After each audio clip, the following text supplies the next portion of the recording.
wabarakatuh. Oke, kembali lagi di channel YouTube Animal Zoo ya teman-teman.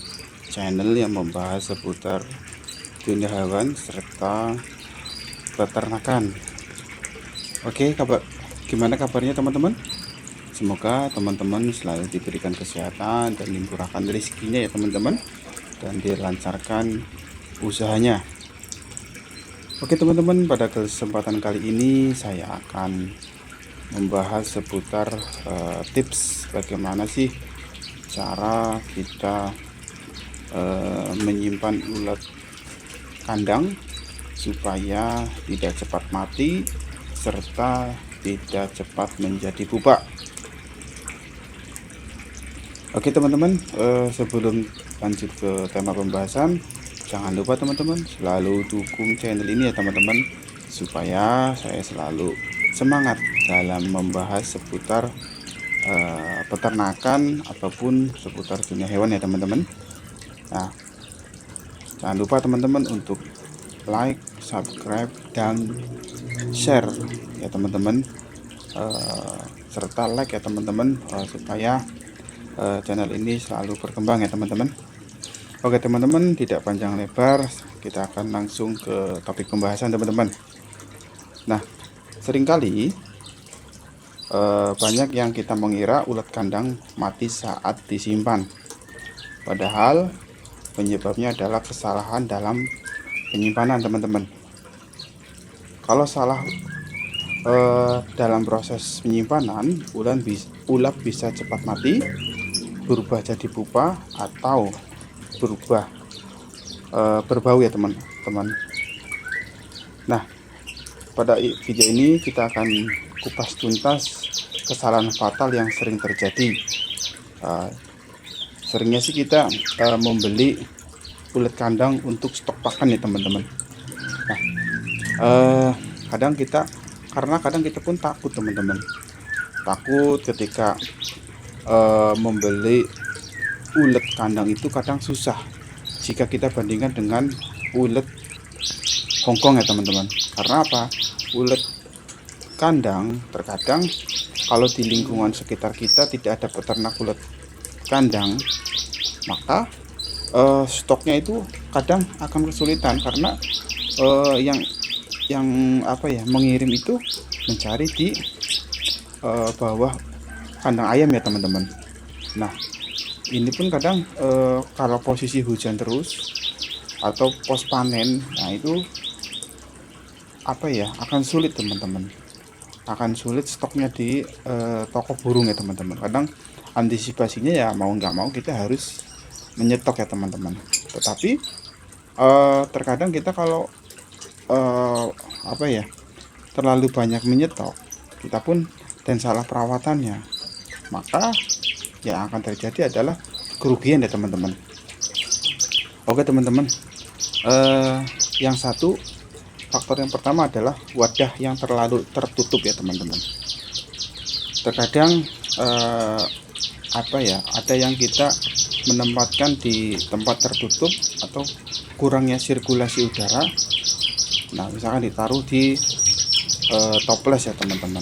Nah, itu akan menyebabkan kurangnya sirkulasi udara sehingga banyak yang mati lemas serta berbau teman-teman. Nah, ini saya tunjukkan teman-teman. Saya dulu pernah menggunakan toples yang ada tutupnya teman-teman. Sebentar ya. Nah, ini teman-teman. Nah, ini dulu saya menggunakan toples ini teman-teman. Nah, ini saya sudah tak lubangi seperti ini teman-teman. Tetapi dengan kepadatan yang terlalu tinggi sehingga sirkulasi udara kurang teman-teman dan menimbulkan lembab teman-teman. Nah, ketika dibuka ininya timbul bau teman-teman. Nah, ini saya tempatkan untuk indukan ulat Jerman ya teman-teman, karena ini tuh bisa naik ke atas sehingga tak tutup. Ini masih aman kalau untuk indukan ulat Jerman teman-teman. Nah, ini tadi faktor itu ya teman-teman, ventilasi ya. Kemudian yang kedua adalah tempat penyimpanan yang terlalu panas teman-teman. Nah, Kalau di tempat penyimpanan yang terlalu panas, suhu terlalu panas membuat ulat kandang itu cepat berubah menjadi pupa ya teman-teman, atau mati lemas teman-teman. Nah, hasilnya gimana? Ini tuh kadang apa ya teman-teman, kurangnya sirkulasi ya, terus terpapar sinar matahari secara langsung teman-teman. Nah, itu bisa menyebabkan apa namanya, si ulat kandang cepat mati teman-teman, dan apa namanya, mati cepat menjadi pupa juga teman-teman. Nah, solusinya tempatkan yang tidak terkena matahari, serta ditempatkan yang sejuk ya teman-teman, atau adem. Nah, kemudian faktor yang ketiga adalah menyimpan terlalu padat teman-teman. Nah, yang tadi video pertama saya tempatkan, biasanya saya beli 10.000 ya teman-teman. Saya dari toko burung mintanya dibagi 2 plastik teman-teman. Karena apa? Dalam proses perjalanan itu kan kalau misalkan dijadikan satu plastik itu beresiko teman-teman, kurangnya oksigen, supaya oksigen dan terlalu berdesak-desakan, terus kemudian menyebabkan panas teman-teman. Nah, yang pada akhirnya nyampe ke rumah, nah itu terkadang ada yang sudah lemes teman-teman. Nah, kalau misalkan nih teman-teman beli tempatnya, tempat toko burungnya tidak terlalu jauh dengan rumah teman-teman, nggak apa-apa satu plastik. Tetapi kalau saya jaraknya agak lumayan jauh ya teman-teman, sampai 3 km.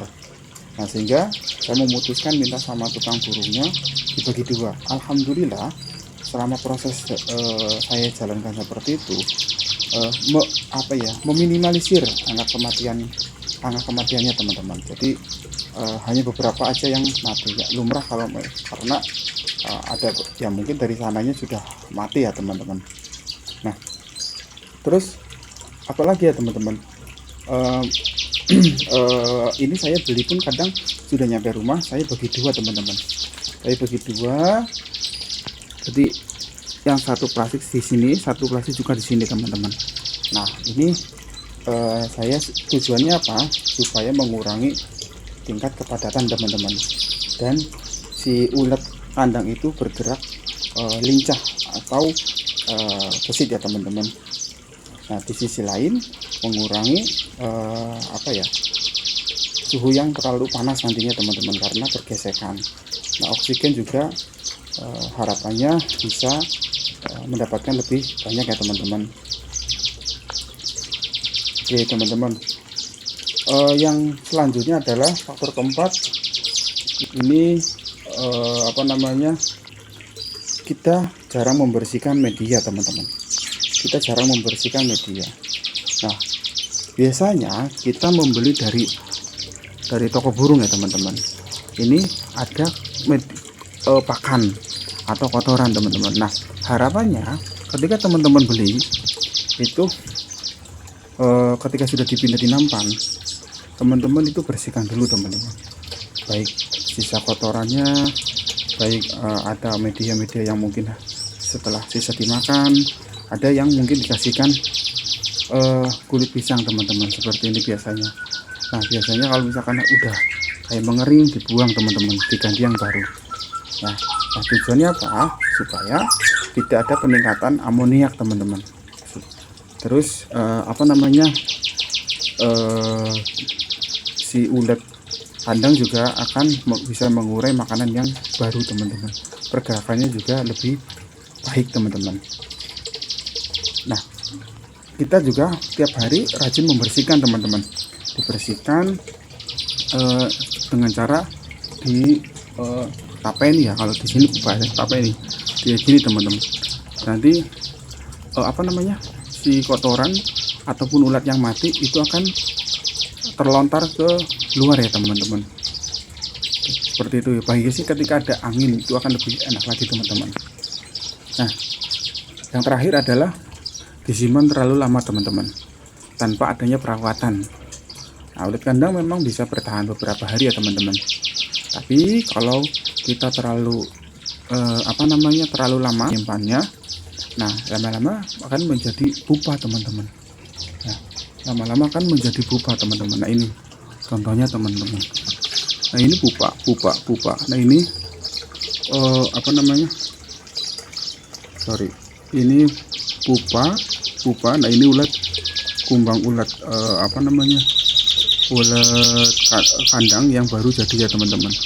Nah ini saya pun sengaja ini teman-teman, saya sengaja taruh lama, hampir 2 minggu 3 minggu teman-teman. 3 minggu ini nih masih ada yang bergerak aktif ya teman-teman.